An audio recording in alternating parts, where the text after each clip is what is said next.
Hi, I'm Debbie. Welcome to my organic garden. Today it's time to thin out the basil that we transplanted just 2 weeks ago. Be sure to watch that video first. About 10 weeks ago, we planted the seeds. Be sure to watch that video first. It's called How to Plant Tomatoes, Peppers, and Herbs. So it takes about 2.5 months to get to the point where we can thin out the seedlings that have come up and to clip the tops of a couple of them to encourage them to branch out and be bushes, so you'll have lots and lots of basil. So we're going to start out here on the porch, and then I'll take you out to the garden to show you how the plants in the garden are doing. All I have needs I have not provided. Here's the basil that we transplanted just a couple of weeks ago, and as you can see, we have some that are really not growing all that well.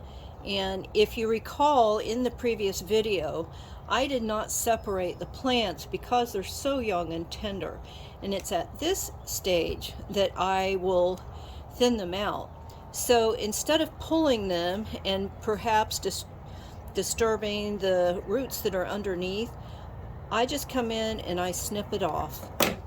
And now I have some basil for my salad this morning, well, later on. And now I have one good strong plant in that cluster. Now if you come up closer, you can see that there's two little leaves here and here. Those will become stems with more leaves if we cut it right above that joint. So here we go. And we've got some good sized leaves for salad or caprese, tomato caprese. Okay, now let's do this again. This plant is ready right here, but I'm going to go ahead and snip right in here. Do you see those little leaves up in there?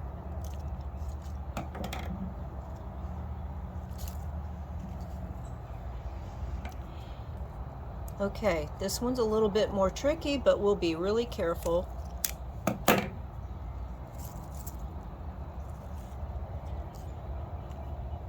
There's one more there. I'm gonna keep this one. So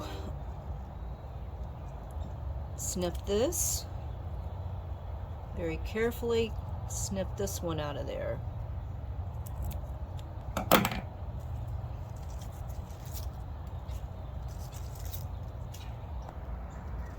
Here we have two really strong plants, but I'm going to keep the tallest one here because it's ready to snip back.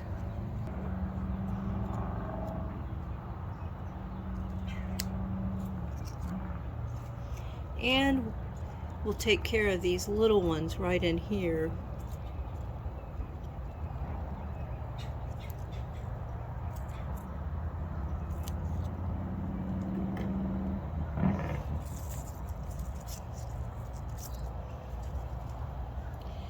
And the last cluster, there's 3 right here. There's a small one, easy to determine to get that one out, and this one.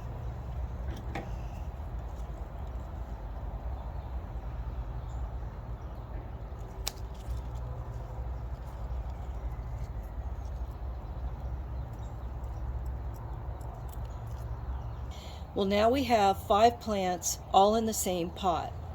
You can see that I trimmed this one and that one. I'm going to leave the other 3 to grow just a couple more days to give me space to get in there and cut the top back. In the past years, I've had trouble with fungus getting into the basil plants, and so what I do to kind of combat that from the beginning is I'll mix up some biofungicide. Now there's different brands that you can get. It's all the same thing. It is approved for organic growing. I use it about half strength than what it calls for on the labels, just because I think basil is a more tender plant. And so I've mixed some up, and I'm going to water. I'm not going to put it on the plants. I'm going to water with that water that has biofungicide mixed into it.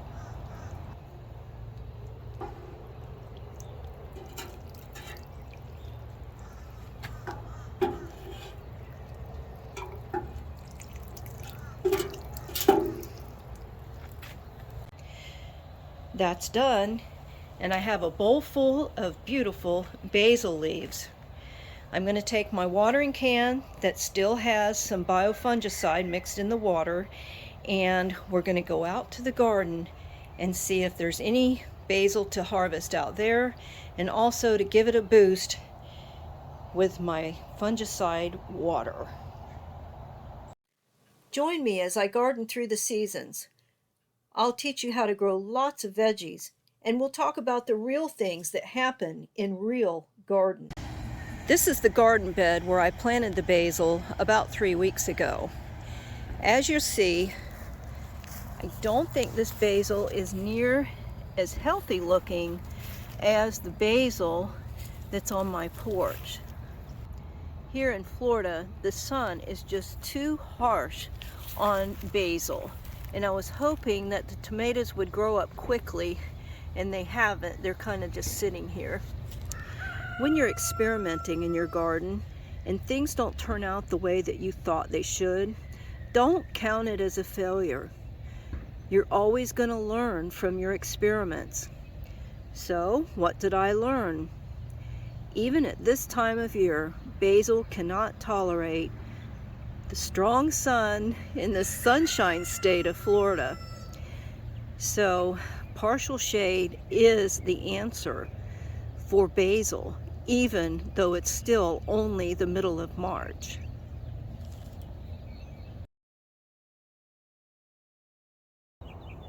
Now, I know that basil can only tolerate the morning sun where I live, and so my thinking was that the basil would be shaded by the tomato plants, but the tomato plants aren't big enough yet, and the basil is suffering for it.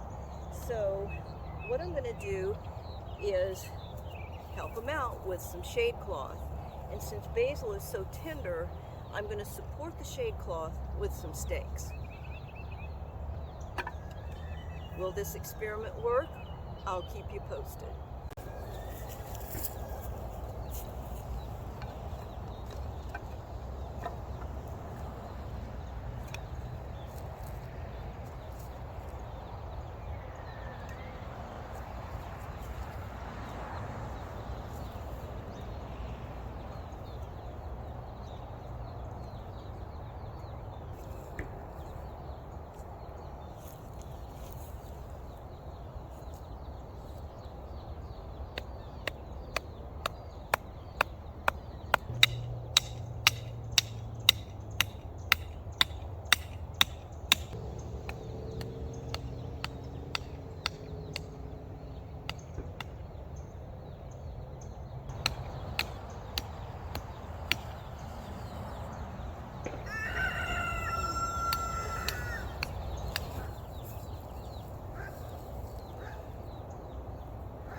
Well, I don't have enough to completely cover the whole row, so this last bit of cilantro and basil are going to have to face full sun all day long.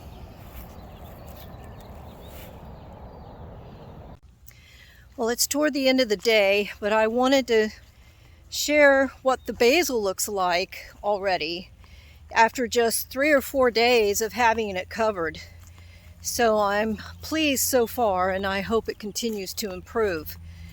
So let me show you what it looks like.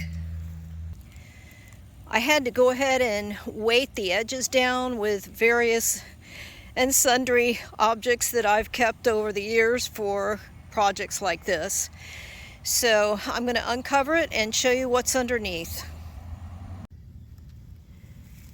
They certainly have improved. They're not as pretty as the ones on the porch, but I think they've improved to the point that it's a pretty big difference.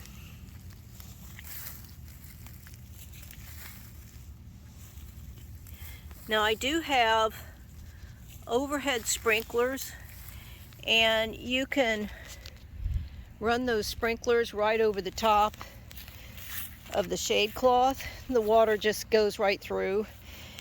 So I'm going to go ahead and cover these guys back up and call it a day.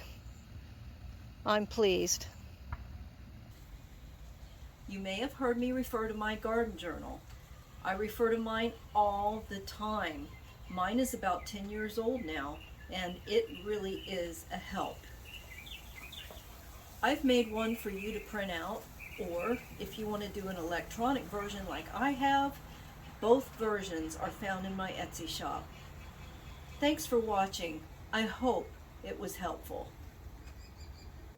Great is thy faithfulness, Lord, unto me.